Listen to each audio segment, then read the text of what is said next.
स्वागत है आप सभी लोगों का हमारे आज के इस वीडियो लेक्चर में। मैं पिछले कुछ क्लासेस से आप लोगों से पंचायत सीरीज़ के ऊपर चर्चा कर रहा हूँ और इसी क्रम में हम लोगों ने पंचायतों के पूरे इतिहास को जाना, पंचायतों के बैकग्राउंड को समझा। सेकंड वीडियो लेक्चर में हम लोगों ने जाना कि किस तरीके से आज़ाद भारत के अंदर पंचायतों का गठन हुआ और इसी क्रम में आज मैं आप लोगों से पंचायतों की डिटेल्ड एनालिसिस करने जा रहा हूँ। पंचायतें क्या होती हैं, इनका गठन किस तरीके से होता है, इनसे संबंधित जो संवैधानिक प्रावधान हैं, कॉन्स्टिट्यूशनल प्रोविजंस हैं, उनकी भी चर्चा आज की जाएगी और साथ ही साथ पंचायतों के इस टॉपिक को आज हम लोग ख़त्म कर देंगे ताकि अगले वीडियो लेक्चर में हम लोग नगरीय निकायों यानी कि म्यूनिसिपल कॉरपोरेशंस की चर्चा कर सकें। तो आइए शुरू करते हैं आज का अपना ये लेक्चर। मैं आपसे 1992 तक की कहानी को डिस्कस कर चुका हूँ और इस कहानी में हम लोगों ने जाना कि बलवंत राय मेहता समिति क्या थी और किस तरीके से 73rd कॉन्स्टिट्यूशनल अमेंडमेंट आता है और इस कॉन्स्टिट्यूशनल अमेंडमेंट के बाद कॉन्स्टिट्यूशन ऑफ इंडिया में एक नया पार्ट जोड़ा जाता है, पार्ट 9।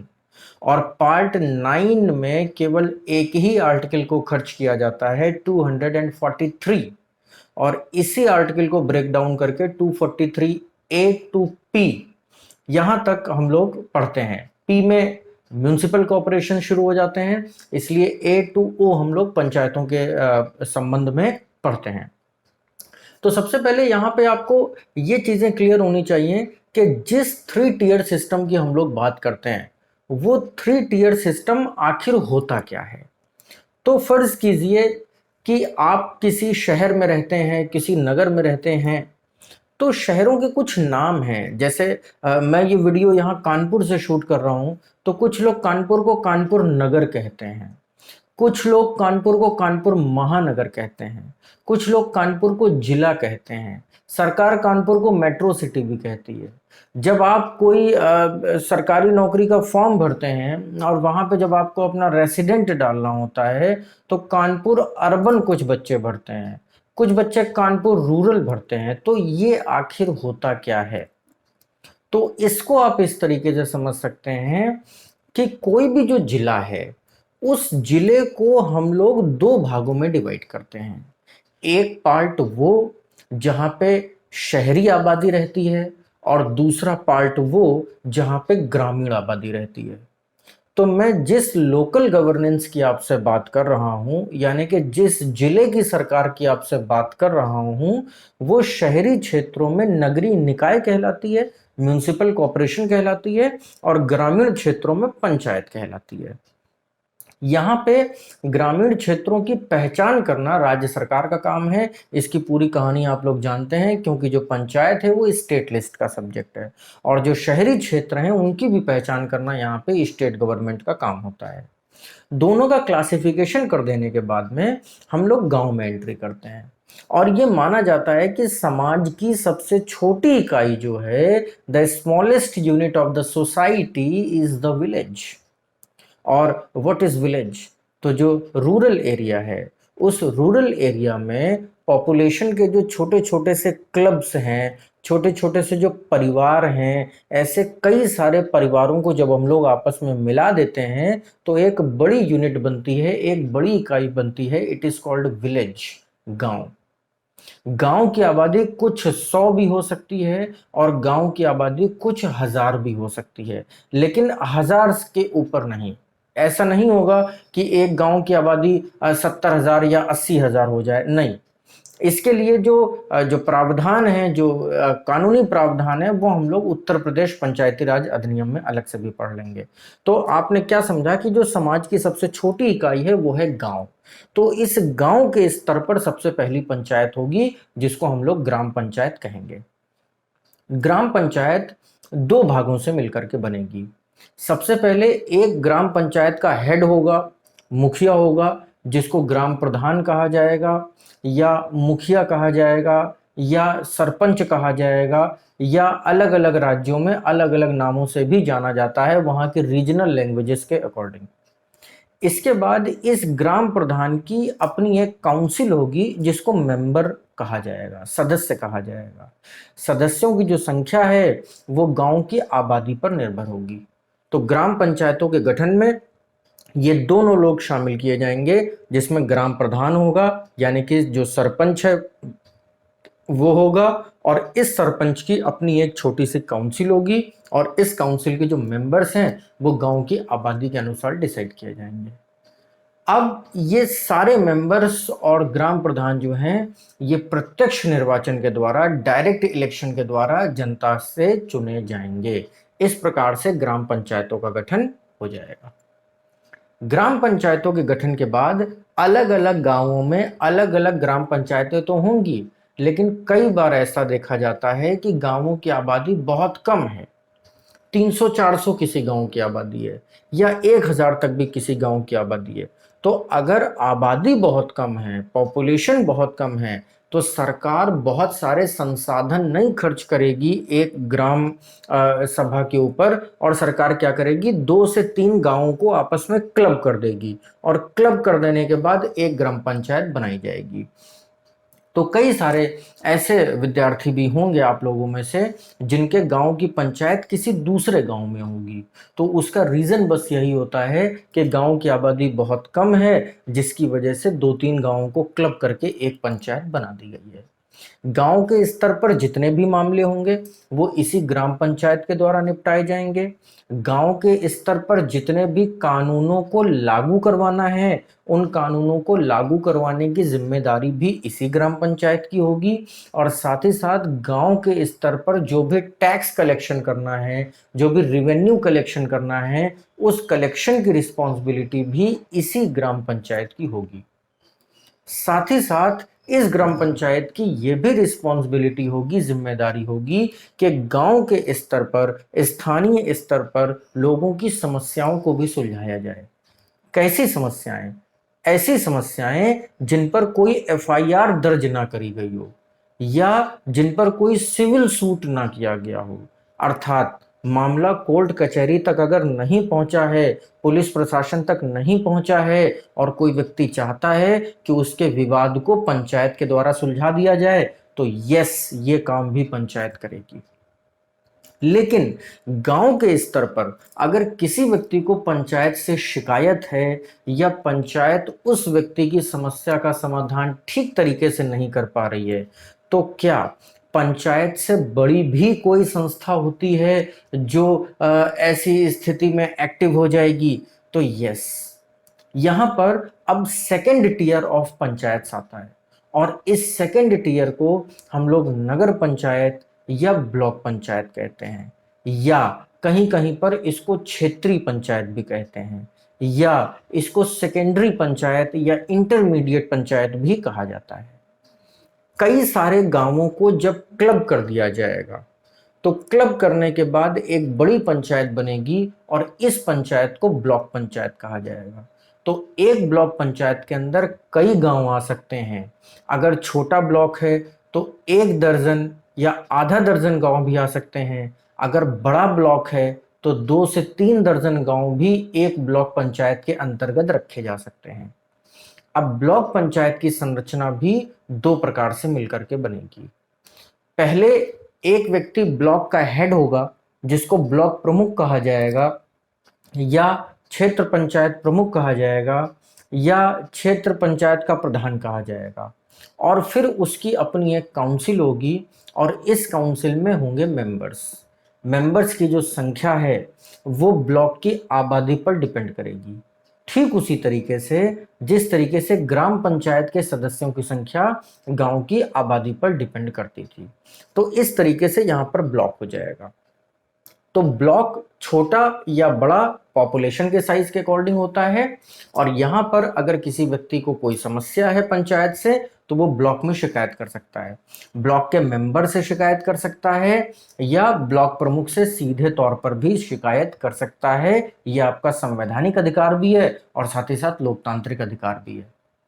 अब यहां पे जो इलेक्शन का प्रोसेस होगा, उसमें यहां पर यह टर्म आपको याद होना चाहिए कि जो प्राइमरी लेवल है, जो प्राथमिक स्तर है पंचायतों का, वहां पर तो प्रत्यक्ष निर्वाचन होता है, ग्राम पंचायत में प्रत्यक्ष निर्वाचन होता है। लेकिन ग्राम पंचायत के बाद जैसे ही आप नगर पंचायत या जिला पंचायत की तरफ बढ़ते हैं तो यहाँ पर डायरेक्ट इलेक्शन का कोई प्रोविजन नहीं होता है। यहाँ पे डायरेक्ट इलेक्शन केवल मेंबर्स का किया जाता है, और इन मेंबर्स को आप लोग सरल भाषा में बीडीसी के नाम से जानते हैं, यानी कि members of the block development council. तो जो ब्लॉक प्रमुख है उसकी अपनी काउंसिल है, इस काउंसिल के मेंबर्स का इलेक्शन ब्लॉक में होता है, और इन मेंबर्स के इलेक्शन में जनता सीधे तौर पर वोट डालती है। फिर ये सारे मेंबर्स मिल करके अपने ब्लॉक प्रमुख को चुनते हैं। तो बात चाहे ब्लॉक प्रमुख को चुनने की हो, बात चाहे जिला पंचायत अध्यक्ष को चुनने की हो, यहाँ पर डायरेक्ट इलेक्शन का प्रोसेस नहीं होता है। और शायद ये ऐसा इसलिए किया जाता है ताकि जो पावर्स हैं वो डिसेंट्रलाइज रह सकें। तो हम लोगों ने देखा कि जो प्राइमरी लेवल है वहां पे ग्राम पंचायतें होती हैं, फिर सेकेंडरी लेवल पर कई सारे गांवों को मिला करके ब्लॉक पंचायतें बनती हैं या नगर पंचायतें बनती हैं। फिर जब कई सारे नगरों को आपस में क्लब कर दिया जाता है तब जाकर के बनती है जिला पंचायत। तो एक जिला पंचायत में 2 से 3 ब्लॉक भी हो सकते हैं, कभी कभी 1 दर्जन ब्लॉक भी हो सकते हैं, ये निर्भर करता है उस जिले की आबादी पर। लेकिन यहाँ पर आपको ये भी ध्यान रहना चाहिए कि जिला पंचायत बनने की शर्त केवल 2 मिलियन की आबादी है। तो यदि किसी जिले में 2 मिलियन से ज्यादा की आबादी होगी तभी वहां पर जिला पंचायत बनेगी, अन्यथा वहां पे जिला पंचायत नहीं बनेगी। 1959 की पंचायत में हमारे देश के ज्यादातर राज्यों में यही हाल था कि 2 मिलियन की आबादी क्रॉस नहीं हुई थी, इसलिए तब पंचायतों का 2 टियर सिस्टम चलता था। लेकिन आज पंचायतों का 3 टियर सिस्टम लगभग पूरे देश में लागू है, अगर नॉर्थ ईस्ट के कुछ स्टेट्स जैसे कि नागालैंड, मेघालय और मिजोरम को छोड़ दिया जाए तो इसके अलावा। अब जो जिला पंचायत होगी, इस जिला पंचायत में भी एक अध्यक्ष होगा जिसको जिला पंचायत अध्यक्ष कहा जाएगा, और बाकी सारे के सारे मेंबरान होंगे। ये जो मेंबर्स होंगे, इन मेंबर्स को पब्लिक डायरेक्ट वोट डाल करके चुनेगी, और फिर ये सारे मेंबर्स मिल करके अपने अध्यक्ष को चुनेंगे। इस तरीके से जिला पंचायत अध्यक्ष का चुनाव कर लिया जाएगा। एक आम आदमी के लिए इस त्रिस्तरीय व्यवस्था में क्या है, एक कॉमन मैन जो अपनी परेशानियों में उलझा रहता है, उसके लिए 3 टियर सिस्टम का मतलब क्या है? तो उसके लिए 3 टियर सिस्टम का मतलब सिर्फ इतना सा है कि गांव के स्तर पर अगर उसकी परेशानी नहीं सुलझ पाई है तो वो ब्लॉक के स्तर पर जा सकता है, ब्लॉक के स्तर पर भी कोई सुनवाई नहीं है तो वो जिले के स्तर पर भी जा सकता है। ध्यान रहे, पंचायतों की जो संरचना है वो जिले पर खत्म हो जाती है।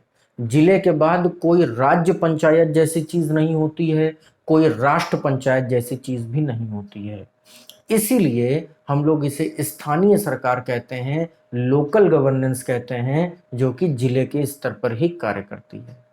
हाँ, यहाँ पर एक पॉइंट जरूर आता है, केंद्रीय विधायिका जब भी कोई कानून बनाएगी तो उस कानून को लागू करवाने के लिए कार्यपालिका है, लेजिस्लेचर के द्वारा बनाए गए कानूनों को इंप्लीमेंट करने के लिए एग्जीक्यूटरी है।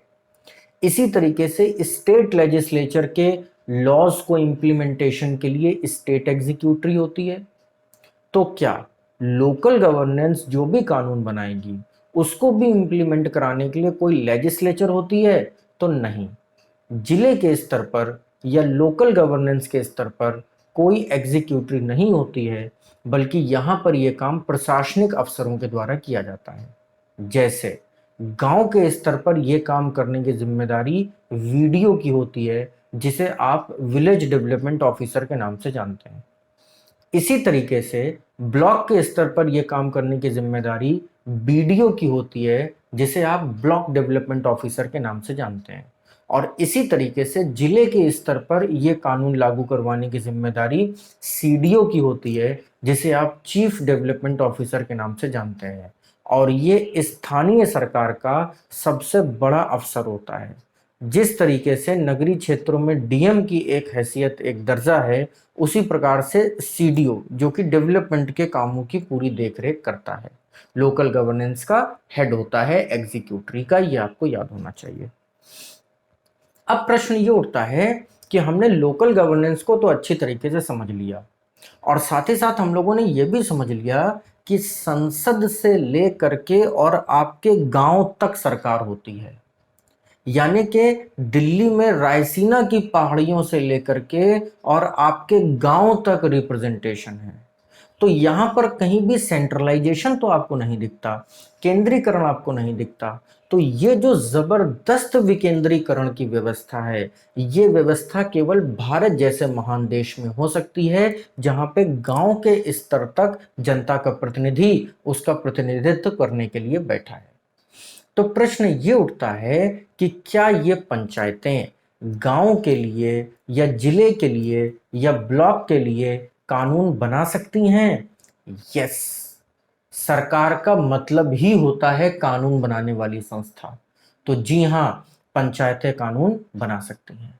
अगर पंचायतों के द्वारा बनाए जाने वाले कानूनों की हम लोग चर्चा करें, तो इसके लिए आपको शेड्यूल नंबर 11 पढ़नी पड़ेगी। अनुसूची संख्या 11 पढ़िए, और उस अनुसूची में 29 सब्जेक्ट्स हैं जो कि पंचायत के अधिकार क्षेत्र में आते हैं, जिन पर पंचायतें कानून बना सकती है। फॉर एग्जाम्पल, कुएं का निर्माण करवा सकती है, सामुदायिक केंद्र का निर्माण करवा सकती है, प्राथमिक विद्यालय भी पंचायत के क्षेत्र में आता है। इसी तरीके से सामुदायिक टीकाकरण, गर्भवती महिलाओं का स्वास्थ्य, खड़ंजा से लेकर के स्ट्रीट लाइटें, ये सब पंचायतों के ही अधिकार क्षेत्र में आते हैं। दूसरा प्रश्न यहां पर पैदा होता है कि क्या पंचायतें टैक्स ले सकती हैं? तो इसका भी आंसर होता है यस, पंचायतें टैक्स भी ले सकती हैं।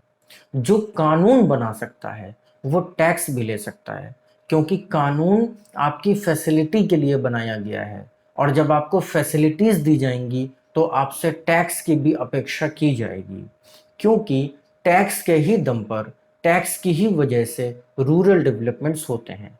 हालांकि गांव के स्तर पर ये जो टैक्स सिस्टम होता है ये बहुत कम होता है। तो पंचायत कौन से टैक्स ले सकती है? अगर पंचायत ने कोई नहर खुदवाई है, तो अगर आप नहर का पानी अपने खेतों तक ले जाएंगे तो पंचायत आपसे टैक्स लेगी। प्राथमिक विद्यालय का सामुदायिक केंद्र के रूप में उपयोग किया जाता है, तो स्कूल की छुट्टी हो जाने के बाद यदि शाम को वहां पे आप अपनी बेटी की शादी या बच्चे का मुंडन करवाएंगे, तो उसका पंचायत आपसे टैक्स लेगी, पैसा लेगी। इसी तरीके से जो साप्ताहिक मंडियां लगती हैं, जिन्हें हाट कहा जाता है, वो भी टैक्सेबल होती हैं।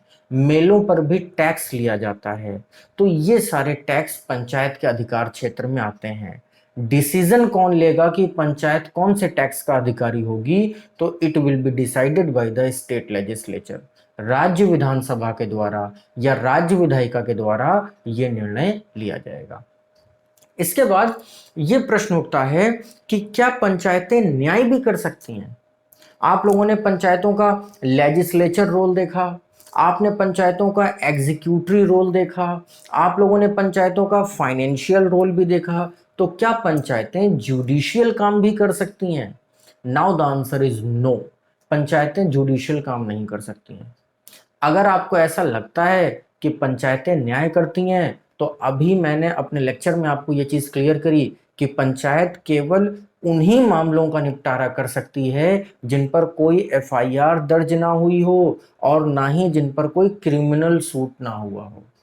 कहने का मतलब ये है कि जब तक आपका मामला कोर्ट कचहरी नहीं गया है, तब तक तो पंचायत आपके मामले को निपटाने का प्रयास कर सकती है। लेकिन अगर आपका मामला कोर्ट में जा चुका है, तो फिर कोर्ट ही उसको निपटाएगा, पंचायत का उसमें कोई हस्तक्षेप नहीं होगा, ना ही पंचायत को उसमें हस्तक्षेप करने का कोई अधिकार है।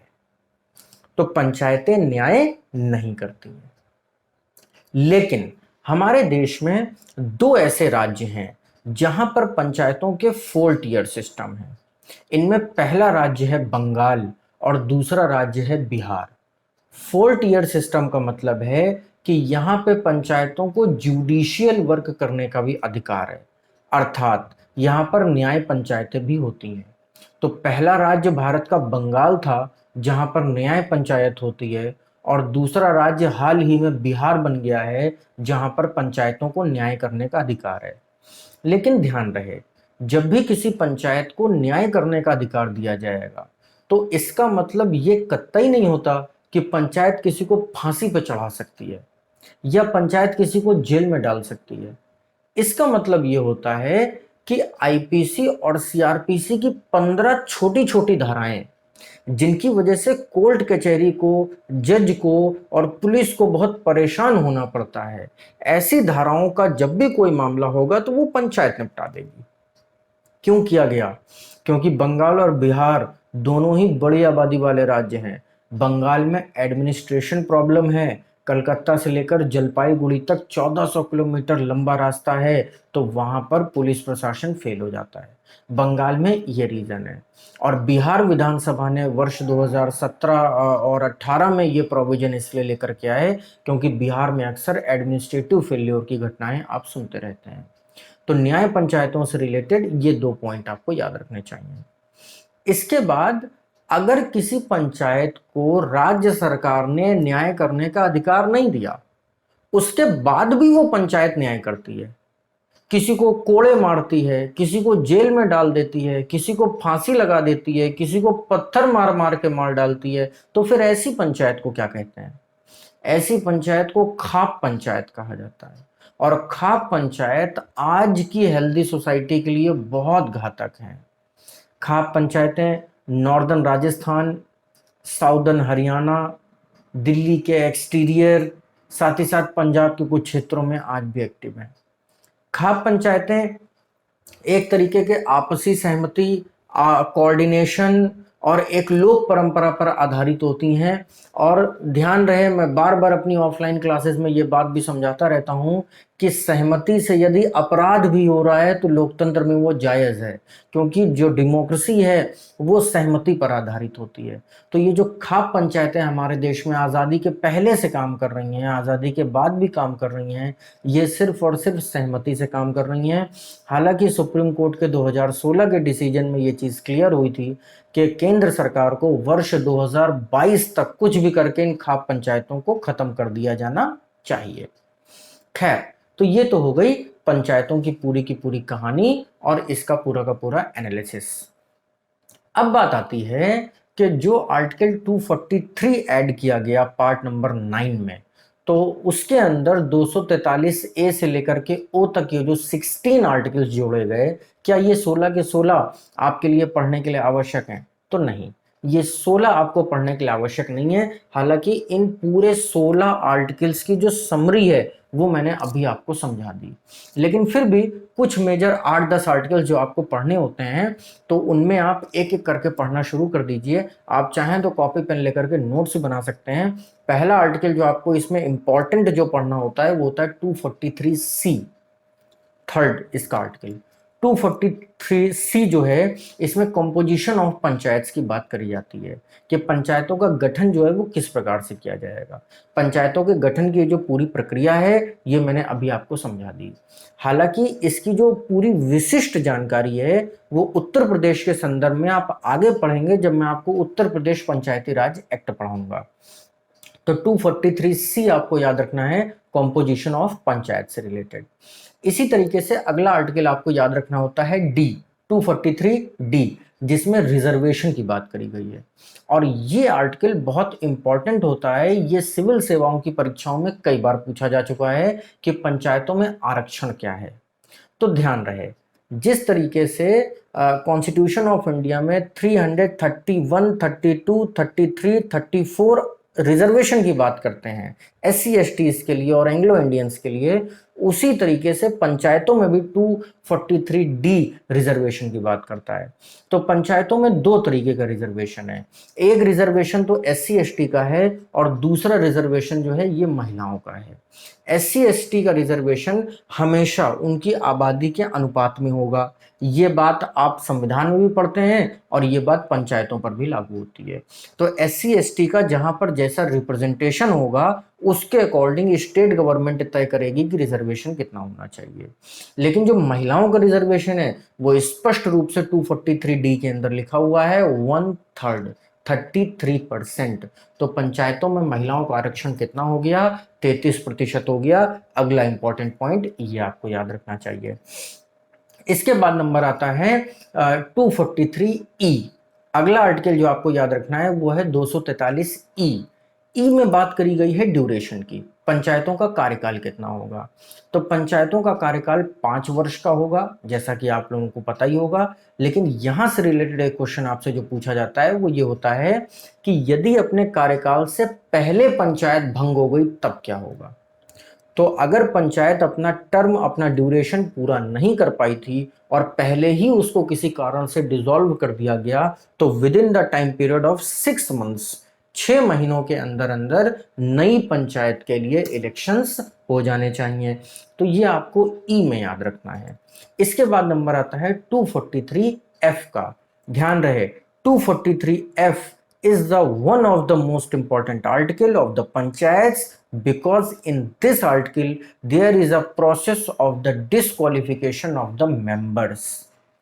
किसी भी पंचायत सदस्य को डिस्क्वालीफाई कब कर दिया जाएगा, उसे अयोग्य कब ठहरा दिया जाएगा। कॉन्स्टिट्यूशन ऑफ इंडिया आपको याद होगा, पार्ट नंबर 5 में आप लोग पढ़ते हैं 104A में ये बात। लेकिन यहां पर 243F में ये बात लिखी हुई है। लेकिन यहां पर ये ध्यान रखना चाहिए कि हर राज्य सरकार का पंचायती राज कानून अलग है, तो हर राज्य सरकार की अपने ये जो क्राइटेरिया हैं ये भी अलग अलग है। हालांकि डिस्क्वालिफिकेशन की बात यहां पर करी गई है। इसके बाद नंबर आता है 243H का। HIJ, आप चाहें तो इसको ट्रिक के माध्यम से याद रख लें। ये 3 आर्टिकल सबसे ज्यादा इंपॉर्टेंट है पार्ट नंबर 9 में, पंचायतों में। HIJ, H में पंचायतों को टैक्स लेने की शक्ति के बारे में बताया गया है, और पंचायतों को कौन कौन से टैक्स लेने हैं, पंचायत के पास टैक्स से संबंधित कौन सी शक्तियां हैं, ये अभी पीछे मैं आपको बता चुका हूं कि ये भी राज्य सरकार तय करेगी। इसी तरीके से आई में फाइनेंस कमीशन की बात करी गई है। 243I, ये आर्टिकल IAS प्री और PCS प्री में कई बार पूछा जा चुका है कि what is state finance commission. तो हमारे देश में स्टेट फाइनेंस कमीशन 1993 के पहले हुआ ही नहीं करता था। केवल एक बॉडी थी जिसके बारे में आप लोग 280 में पढ़ते हैं, और 280 में वित्त आयोग, फाइनेंस कमीशन की बात करी गई है। और वित्त आयोग का काम क्या होता है, distribution of the taxes between the centre and the state. तो कई बारी तो लोग इसमें कंफ्यूज भी हो जाते हैं कि स्टेट फाइनेंस कमीशन जैसी कोई चीज होती भी है कि नहीं होती है। तो यस, होती है, लेकिन ये नई बॉडी है, ये पहले नहीं हुआ करती थी। 73rd कॉन्स्टिट्यूशनल अमेंडमेंट के बाद ये बॉडी आती है और इसको जगह दी गई 243I में, which is the function of the state finance commission. तो the major function of the state finance commission is to distribute the tax between the state government and the local governance। तो जो स्थानीय सरकारें हैं और जो राज्य सरकार है उसके बीच में करों का बंटवारा, ये जिम्मेदारी है राज्य वित्त आयोग की, ध्यान रहे। इसी तरीके से 243J में कंप्ट्रोलर एंड ऑडिटर जनरल की बात करी गई है। जिस कैग के बारे में आप लोग अच्छी तरीके से जानते हैं, वो कैग क्या लोकल गवर्नेंस तक होता है? तो यस, पहले जब लोकल गवर्नेंस नहीं थी तो कैग भी नहीं था, लेकिन अब कैग की भी व्यवस्था यहाँ पर करी गई है। तो पंचायतों का ऑडिट भी होता है और इस ऑडिट की रिपोर्ट फाइनली लोकसभा में पेश भी करी जाती है, स्टेट लेजिस्लेचर असेंबली के रिप्रेजेंटेशन के माध्यम से। और फिर आखिरी में 243K भी एक बहुत इंपॉर्टेंट आर्टिकल है, क्योंकि यहाँ पे स्टेट इलेक्शन कमीशन की बात करी गई है। जैसा कि आपको पता है, आर्टिकल नंबर 323 में इलेक्शन कमीशन ऑफ इंडिया की बात करी गई है। तो जो भारत निर्वाचन आयोग है वो तो केंद्र के सभी चुनाव कराता है, जैसे राष्ट्रपति का चुनाव कराता है, उपराष्ट्रपति का चुनाव कराता है, संसद का चुनाव कराता है और सभी राज्य विधानसभाओं का चुनाव कराता है। इसके अलावा जब कोई बॉडी ही नहीं थी तो स्टेट इलेक्शन कमीशन का कोई काम नहीं था। लेकिन पंचायतों के आ जाने के बाद अब पंचायतों के चुनाव की जिम्मेदारी राज्य निर्वाचन आयोग को दे दी गई है। राज्य निर्वाचन आयोग भी अब एक संवैधानिक संस्था है जिसका appointment governor of the state के द्वारा किया जाता है। तो ध्यान रहे 243K में स्टेट इलेक्शन कमीशन की बात करी गई है। तो पार्ट नंबर 9 में ये जो मेजर आर्टिकल्स थे ये आपको याद होने चाहिए, ये आपको पता होने चाहिए और इसके नोट्स आप लोग अच्छी तरीके से बना लीजिएगा। तो इस तरीके से हम लोगों ने पूरी पंचायतों को अच्छी तरीके से डिस्कस कर लिया और ग्राम पंचायतों का टॉपिक यहाँ से आज हमारा खत्म होता है। यहाँ से रिलेटेड जो दर्जनों क्वेश्चंस निकलते हैं उनको आप अपने बैक पेपर्स के ऊपर लगा लीजिएगा, क्योंकि लोकल गवर्नेंस सिविल सर्विसेज के लेवल पर पूछा जाने वाला एक इम्पॉर्टेंट टॉपिक रहता है हमेशा, प्री में भी और मेंस में भी। साथ ही साथ इंटरव्यू में भी इससे रिलेटेड क्वेश्चंस पूछे जाएंगे, क्योंकि जब भी आप डीएम एसडीएम या लोकल गवर्नेंस में कोई अधिकारी बनेंगे तो आपको जो सबसे ज़्यादा तालमेल है वो रूरल एरियाज़ के साथ ही बिठाना पड़ता है। आपको कोई मेट्रो सिटी और कोई आपको वैसी जगह पर नहीं भेजा जाता है। तो इस तरीके से ये हमारा लोकल गवर्नेंस में विलेज पंचायत पार्ट नंबर 9 यहाँ पे समाप्त होता है। अगर इसमें कोई चीज़ आपको नहीं समझ में आई है, कोई डाउट हो, कोई डिस्प्यूट हो, कोई कन्फ्यूजन हो, तो आप कमेंट बॉक्स में कमेंट करके पूछ सकते हैं। आप मुझसे पर्सनल कांटेक्ट कर सकते हैं, पूछ सकते हैं, या आप किसी और माध्यम में भी पूछ सकते हैं, आप मेल कर सकते हैं। साथ ही साथ आपके सुझावों का भी हमेशा स्वागत है। अगर आपको लगता है कि वीडियो में कोई कमी है, आपको कुछ और अच्छा कंटेंट डिलीवरी किया जा सकता है, तो कृपया आप अपने सुझाव दें। आपके सुझावों का भी मैं स्वागत करता हूं। अगले वीडियो लेक्चर में मैं आपसे चर्चा करूंगा म्यूनिसिपल कॉरपोरेशंस के बारे में, क्योंकि हम लोगों ने जिले में अभी ग्राम पंचायतों को तो डिस्कस कर लिया, अभी हम लोगों ने नगरीय निकायों को डिस्कस नहीं किया है। तो अगले वीडियो लेक्चर में मैं आपसे नगरीय निकायों को डिस्कस करूंगा और फिर इस तरीके से हम लोग लोकल गवर्नेंस की अपनी इस सीरीज को आगे बढ़ाएंगे। तो यहाँ पे मैं आज अपनी चर्चा को विराम दूंगा। आप लोग पढ़ते रहिए, सीखते रहिए और किसी भी प्रकार की समस्या के लिए आप कभी भी संपर्क कर सकते हैं। Thank you.